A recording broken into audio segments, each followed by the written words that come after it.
Hi everyone, सो आज FR का paper हमारा कंप्लीट हो चुका है, बट मेनली हम एफआर का रिव्यू शॉर्ट में आपके साथ डिस्कस करके मेनली हम एएफएम के बारे में डिस्कशन करेंगे, क्योंकि नेक्स्ट आपका एएफएम का एग्जाम है और वो बेहतर करना बहुत जरूरी है। हाँ, आज के एफआर के पेपर से एक दो चीज़ जो मैंने सीखा वो मुझे ही फील हुआ। इवन मेरे भाई ने भी एग्जाम दिया था, तो मैंने ये फील किया कि सिलेक्टिव स्टडी नहीं कर सकते। मैं पहले भी रिपीट करता था, आज मैं फिर बोलूंगा ये पेपर देके कि आपको सब कुछ पढ़ना पड़ेगा। जैसे अगर आप एमसीक्यू वगैरह भी देखोगे तो बहुत सारे इंडेक्स को टेस्ट किया जा रहा है हर तरफ से।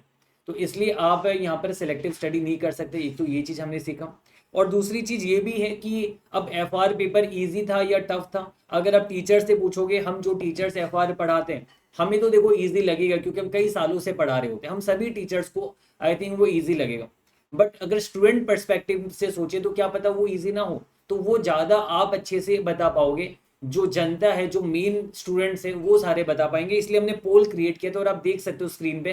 टेलीग्राम में हमने पोल किया था, अराउंड 9200 स्टूडेंट्स ने अभी तक पोल में जवाब दिया, अपना अपना रिव्यू दिया, जहाँ पर 60% बच्चे एवरेज ही बता रहे हैं और वेरी इजी और इजी में 20% बच्चे इजी बता रहे हैं। तो ये बात तो यहाँ से देख रही है कि 60% बच्चे एवरेज बोल रहे, तो मतलब हाँ, कहीं कहीं पे कुछ कुछ चीज़ें ट्रिकी थी। और इसके अलावा बच्चों का ये भी कहना था कि एमसीक्यू कहीं कहीं पर थोड़े से टफ थे।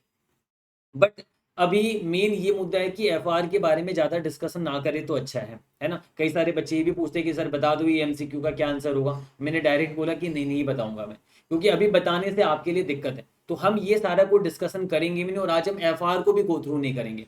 आज हम मेनली बात करेंगे अभी एएफएम के बारे में, क्योंकि आपका नेक्स्ट एग्जाम एएफएम है। तो ये एएफएम में सिर्फ 1.5 डेज मिल रहा है। आप सोचो, एफआर में आपको 4 दिनों का, 5 दिनों का, 6 दिनों का समय मिला था। उसमें आपने रिवीजन किया, तो उसके बावजूद भी आपने देखा था कि हालत खराब हो जाती है, पूरा कंप्लीट ही नहीं होता। तो भाई एएफएम भी बड़ा सब्जेक्ट है, यहाँ पर तो सिर्फ 1.5 डे मिल रहा है, 2 दिन भी नहीं मिले आपको टोटल। तो ये 1.5 डे में भी आप कैसे कैपिटलाइज कर सकते हो वो हम देखेंगे। तो यहाँ पर सबसे पहले मैं आपको ये बोलूंगा कि अगर आपने थोड़ा एग्जाम से आगे नींद पूरी नहीं हुई तो 1 घंटा सो जाओ, माइंड फ्रेश होगा, अच्छी पढ़ाई होगी। लेकिन आज आपको पढ़ना पड़ेगा।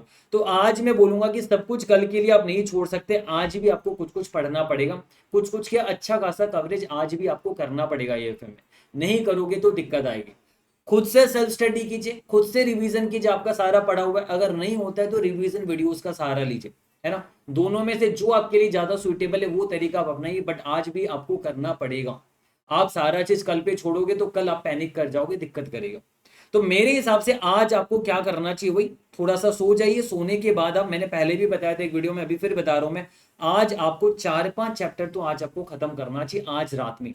जैसे मान लीजिए एडवांस कैपिटल बजटिंग, मेरा मानना है आप एडवांस कैपिटल बजटिंग कर लीजिए। मैंने यूट्यूब में 2 आवर्स का शॉर्ट रिवीजन लिया था, जिसमें कंसेप्ट और सारे क्वेश्चन भी मैंने कवर करा थे। डिस्क्रिप्शन में लिंक दे दूंगा मैं। तो 2 घंटे में आप एडवांस कैपिटल बजटिंग दो, अगर आप 1.5x की स्पीड में देखोगे तो उससे भी कम टाइम लगेगा। और बाकी आप गो थ्रू कीजिए। देखिए, अभी प्रैक्टिस करने का टाइम नहीं है, अभी गो थ्रू करने का टाइम। एक दो क्वेश्चन प्रैक्टिस कर रहे हो, फटाफट सॉल्व करो, वो अलग बात है। बट अभी ये गो थ्रू करने का टाइम, आपने सब कुछ पहले पढ़ रखा होगा, क्योंकि 1.5 डे में आप क्या क्या करोगे। तो एडवांस कैपिटल बजटिंग आपने करा, मान लीजिए मैं समझता हूँ 2 घंटे में आपने ये कर लिया, विद क्वेश्चन आपने कर लिया रिवीजन। फिर सिक्योरिटी वैल्यूएशन, बिजनेस वैल्यूएशन, ये आपका 4 घंटे में हो जाएगा मेरे ख्याल से। दोनों मिला के 3 घंटे में हो जाएगा, अगर आप अच्छे से पहले का पढ़ा हुआ है तो 3 घंटे में ये भी आपका हो जाएगा। म्यूचुअल फंड मेरे ख्याल से 1 घंटा लगेगा। आप सेल्फ रिवीजन करोगे 1 घंटा लगेगा। रिवीजन वीडियो भी आप देख सकते हो। ये तो दोनों वीडियो भी हमारा एक चैप्टर का, ये 4.5 घंटे का हमारा वीडियो है, वो भी आप रेफर कर सकते हो। या फिर आप गो थ्रू करो, आपके जो भी नोट्स है आप उसके जरिए गो थ्रू करके आप ये पढ़ाई कीजिए। कम से कम ये टॉपिक तो आप खत्म कीजिए, और कोशिश कीजिए रिस्क मैनेजमेंट, सिक्योरिटी एनालिसिस की जो प्रैक्टिकल पार्ट है, जैसे वार का कंसेप्ट हो गया इसके अंदर, सिक्योरिटी एनालिसिस में भी ईएमए वगैरह, ये सब जो प्रैक्टिकल पार्ट है, ये सारा आप एटलीस्ट आज कवर कीजिए। एटलीस्ट ये आप आज कवर कीजिए। इसके अलावा इससे भी ज्यादा अगर आप कर सकते हो तो 1-2 चैप्टर और कर लीजिए, कोई उठा के प्रैक्टिकल चैप्टर में आईएफएम उठा के कर लिया, या पोर्टफोलियो मैनेजमेंट कोई भी एक चैप्टर, या मर्जर्स उठा के कर लिया। आप कम से कम इतना तो आज आप करो। ये सारा आज आप करोगे तब आपका कल के दिन भी है ना, आपका ऐसा नहीं कि समय बहुत बच जाएगा, कल के दिन भी के लिए भी बहुत सारे कुछ है पढ़ने के लिए। डेरिवेटिव्स एंड आईआरआरएम पहले कर लिया आपने, उसके बाद फॉरेक्स उठाया।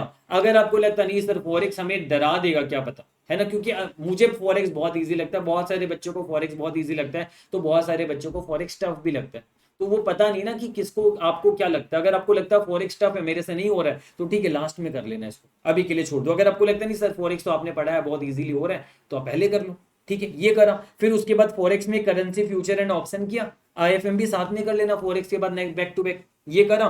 फिर पोर्टफोलियो मैनेजमेंट भी ज्यादा टाइम नहीं लगे, इवन डेरिवेटिव्स आईआरआरएम फॉरेक्स का भी रिवीजनरी वीडियो क्विक, इस बार मैंने डिटेल्ड रिवीजन वीडियो तो अलग से ही, मैंने derivatives IRRM forex portfolio management advance capital budgeting इन सब का क्विक रिवीजन वीडियो डाला था। वो क्विक रिवीजन वीडियो आपके बहुत काम आने वाला है। वो क्विक रिवीजन वीडियो के जरिए आपके कंसेप्ट और क्वेश्चन क्विकली रिवाइज कराया मैंने, तो वो वीडियो का भी सहारा ले सकते हो फटाफट रिवाइज करने के लिए, सभी का मैं डिस्क्रिप्शन में लिंक दे दूंगा। तो उसके जरिए आपने ये सारा करा, और उसके बाद फाइनली और जो रिमेनिंग थ्योरी चैप्टर है वो सारा करा, आरटीपी एमटीपीएस करके इसी प्रकार से आप कर सकते हो। तो ये तो देखो, ये मेरे तरफ से बस ज्ञान की बातें होगी, अब समझ लो। बाकी रियलिटी तो कुछ और ही होगी, मुझे भी पता है, क्योंकि आप पढ़ोगे तो आप में से कई सारे बच्चों का ये सारा कवर होगा, कई सारे बच्चों का इससे भी ज्यादा कवर होगा।